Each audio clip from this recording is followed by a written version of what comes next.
আসসালামু আলাইকুম, welcome back to my channel Razia blog and cook. তো দেখো, প্রতিদিনের মতো নতুন আরেকটি রেসিপি নিয়ে চলে আসলাম। তো আজকে তোমাদেরকে আমি বানিয়ে দেখাবো কি করে আমের রস দিয়ে, পাকা আমের রস দিয়ে রস বড়া বানাতে হয় খুব সহজ পদ্ধতিতে, এবং সারা বছর কিভাবে সংরক্ষণ করে তোমরা এটা খেতে পারো সেটা তোমাদের সঙ্গে আমি শেয়ার করব।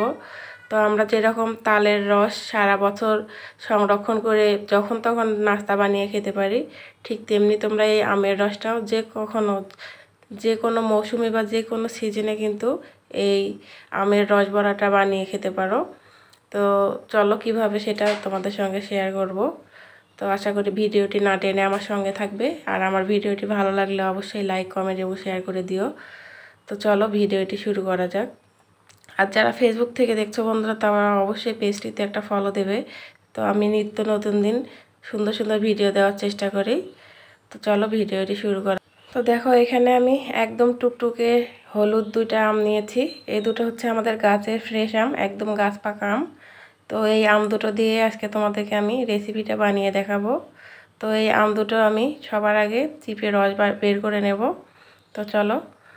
তো দেখো, আমি রসটা বের করে নিয়েছি। তোমরা চাইলে ব্লেন্ডারে ব্লেন্ড করে নিতে পারো, অথবা হাতের সাহায্যে মুছে নিতে পারো।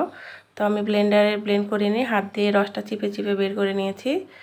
তো এদিকে নিয়ে নিলাম 1 কাপ ময়দা, আর 1 কাপ পরিমাণের আমের রস হয়েছে, সেই আমের রসগুলো দিয়ে দিলাম।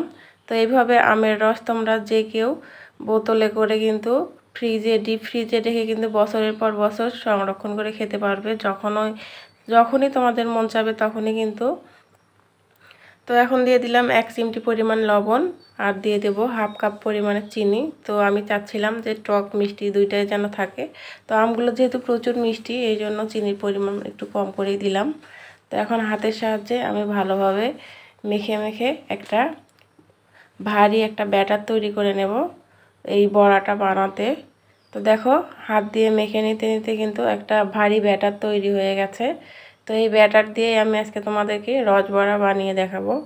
তো ব্যাটারের ঘনত্বটা দেখো কীরকম, বেশি ভারীও না আবার বেশি পাতলাও না, এরকম যাতে একটা বড়ার শেপ দেওয়া যায় সেইভাবে। তো দেখো, এইভাবে আমি এখন একটা একটা করে সবগুলো দিয়ে দেব।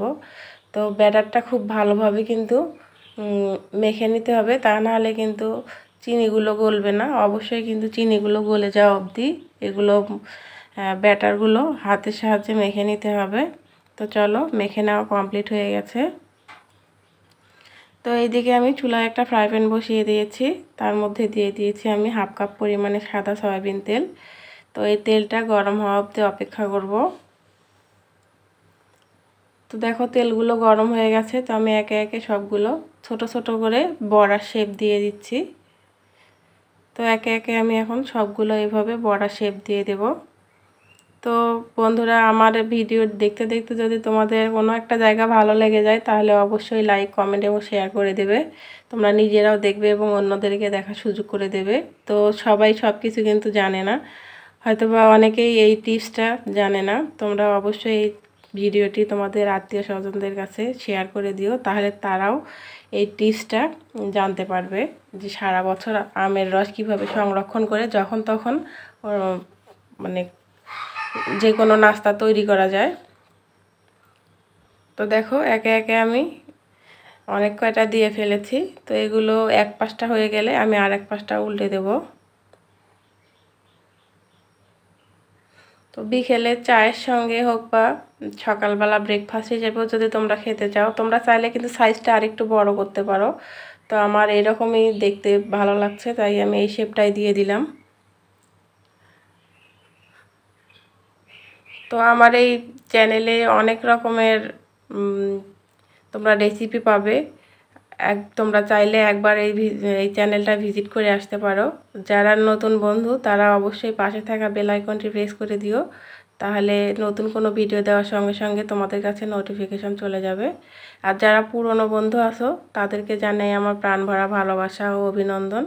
তোমাদের ভালোবাসা, তোমাদের সাপোর্ট আসার জন্য আমি এগিয়ে যেতে পারছি। তো দেখো, কথা বলতে বলতে কিন্তু পিঠাগুলো ভাজা হয়ে গেছে। তো আমি একে একে তেল ঝরিয়ে উঠিয়ে নিচ্ছি।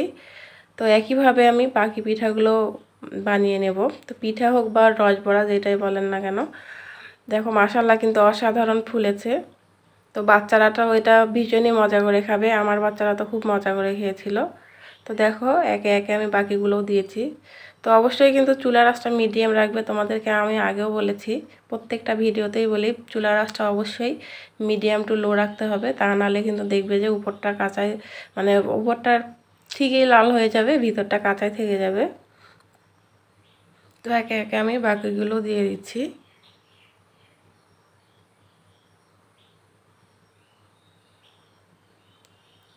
তো একবার হলেও কিন্তু বন্ধুরা তোমরা আমার চ্যানেলটা বা আমার পরিবারটা ভিজিট করে আসতে পারো, আশা করি তোমাদের ভালো লাগবে।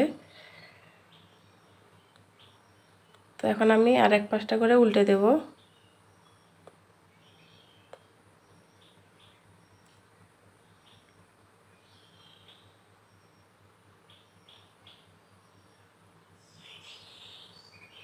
এটা এতটাই মজাদার, এতটাই লোভনীয় হয়েছিল যা তোমরা বুঝতে পারবে না, একবার হলেও তোমরা বাসায় বানিয়ে দেখবে, আশা করি তোমাদের খুব ভালো লাগবে।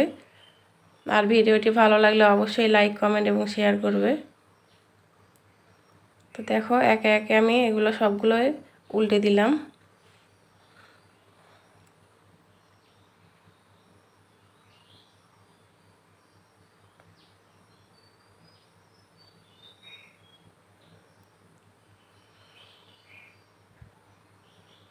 তো সবগুলোই উল্টে দেওয়া কমপ্লিট হয়ে গেছে। এখন আমি এগুলো এপিট ওপিট করে ভেজে নিয়ে একটা একটা করে এখন আমি তেল ঝরিয়ে উঠিয়ে নেব।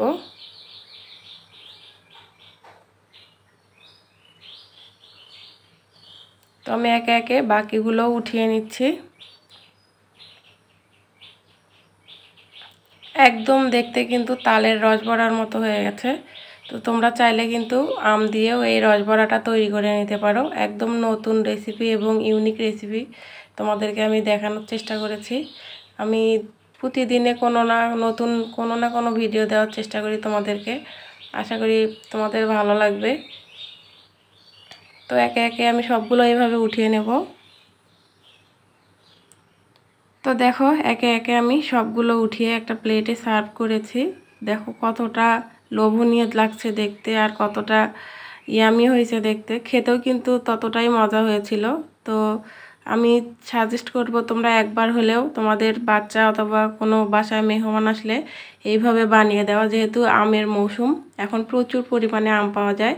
তোমরা চাইলে কিন্তু একবার এই রেসিপিটা বানিয়ে নিতে পারো বাসায়, নিজেও খাবে এবং বাচ্চাদেরকেও বানিয়ে দেবে। আশা করি বাচ্চারা খুব পছন্দ করবে, একদম পারফেক্ট। তো একটা আমি তোমাদেরকে খেয়ে দেখাচ্ছি, দেখো ভিতরটা কত সুন্দর ইয়ামি হয়েছে। তো ভিডিওটি কেমন লাগলো অবশ্যই কমেন্টের মাধ্যমে জানাবে কে কোথা থেকে দেখছো। আর ভিডিওটা যদি কোনো ভুল হয় বা কোনো সমস্যা হয় তোমাদের, অবশ্যই কিন্তু কমেন্টের মাধ্যমে জানিয়ে দেবে। আজকে এই পর্যন্তই, ভালো থাকবে, সুস্থ থাকবে, আল্লাহ হাফিজ।